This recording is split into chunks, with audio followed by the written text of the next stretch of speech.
Hey Geometry, so today we're going to take a look at 4.6 isosceles and equilateral triangles. Isosceles triangle theorem goes like this. Isosceles, we know have two congruent sides. If two sides of a triangle are congruent, then the angles opposite those sides. So opposite from a side is, there's an angle across from it. Those angles are congruent. We also sometimes call those the base angles of an isosceles triangle. So angle B and angle C would be congruent to each other. The converse of that goes the other way. If two angles, I'm going to kind of abbreviate this, angles of a triangle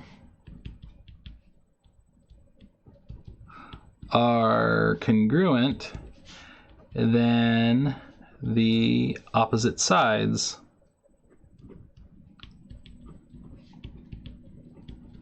are congruent. So if we know two angles are congruent in a triangle, we know those opposite sides will be congruent to each other. And the last thing we know from isosceles triangles, the bisector of the vertex angle. So the vertex angle is like the top. If we put the two, we call them base angles down, the two congruent angles. We call the other one the vertex angle of an isosceles triangle. So if we bisect that ends up being the perpendicular bisector of the base. So it cuts that other side in half and it runs straight perpendicular to it, and you can make those couple triangles from that. So that is an isosceles triangle, some properties of those. All right, then we also have some for equilateral triangles. So we know that a triangle is equilateral, then it is also equiangular. So if the three sides of a triangle are congruent, then the three angles will be congruent.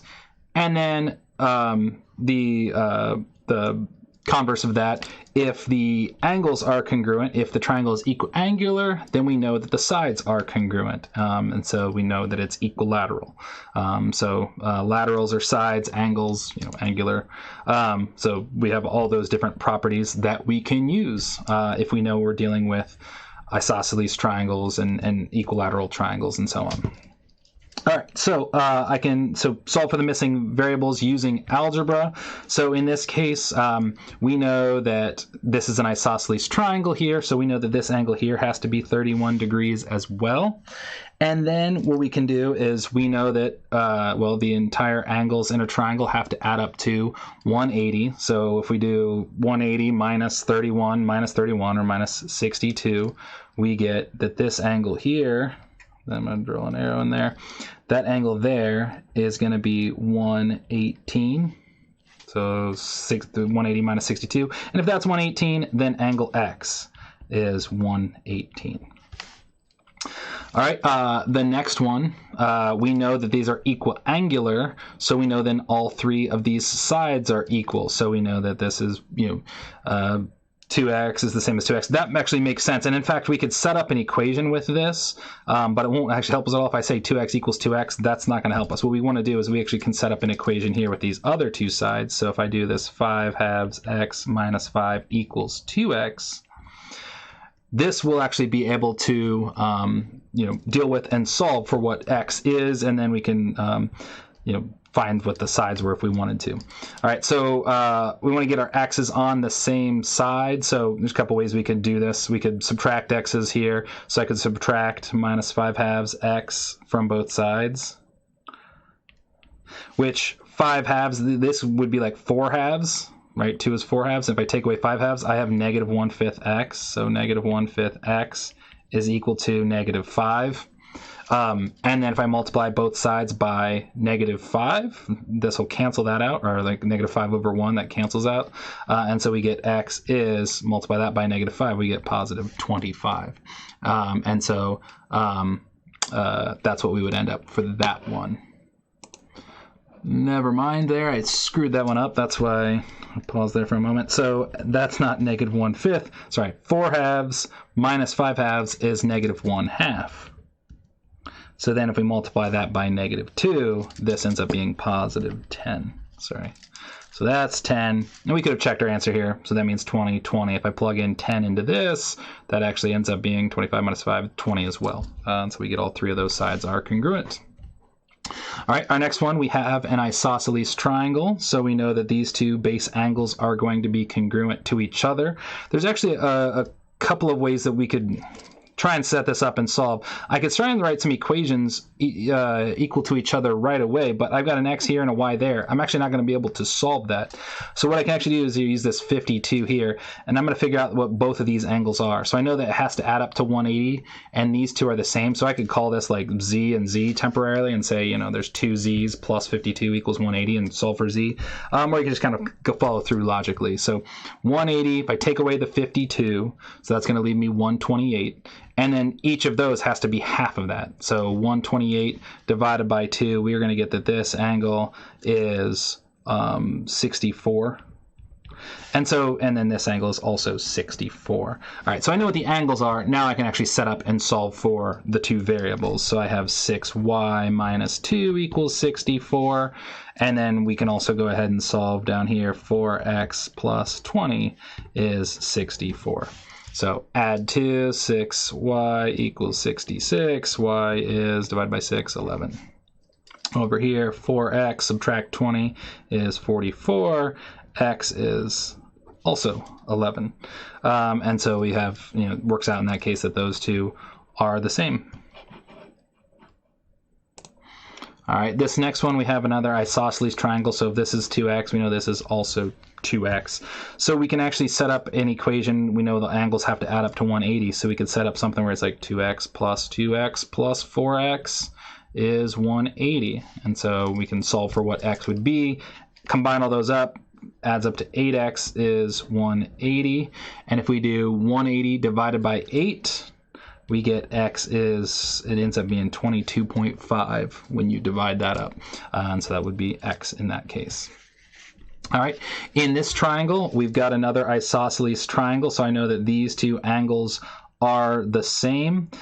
We also, let's see, we've got 3 angles here we know are going to add up to 180 degrees. All right, but what we're missing on this part is that this is actually supposed to be the bisector, that these angles are congruent, and that this is a right angle. So with that knowledge, if we add that bit in, so you do that, sorry, that part wasn't written, needed to be added. We can say, we can solve for what x is. So we know 3x is 90, since that's going to be a right angle. And so if we divide that up, we get x is 30. Then if we plug that in over here, we know z is going to be equal to x plus 13. Well, if x is 30, so z is equal to 30 plus 13. And so you can get that z is 43 degrees. And then finally, if this is, so we know that this was 90 and this was 43, we can solve for what y is. So y is going to be 180 minus 90. You can write that down, 180 minus 90 minus 43. And so we get that y is, so y 180 minus 90 is 90, 90 minus 43 is 47.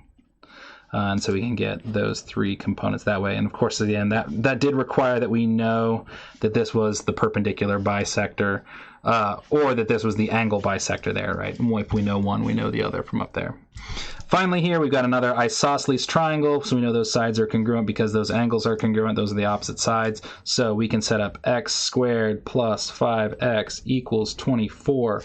All right, oh no, we got to do quadratics. All right, we haven't maybe done that in a while. We got a squared here. We can't just like isolate the x as is and solve. So we'll bring the 24 over. X squared plus 5x minus 24 equals 0. All right, and so then we want to think about if we could, we could do this a couple ways. You could do quadratic formula, factoring, complete the square, so on. Let's see if we can factor this one. Looks like it might be possible. So we want 2 numbers that multiply to be negative 24, but add to be 5. And so those numbers would be 8 and 3. So positive 8x plus 8 times x minus 3. All right, and that we've kind of unfoiled that, right? So we know if we multiplied the first times first, we get x squared. Outside would give us negative 3x. Inside gives us positive 8x. That combines to be 5x. And then 8 times negative 3 is negative 24.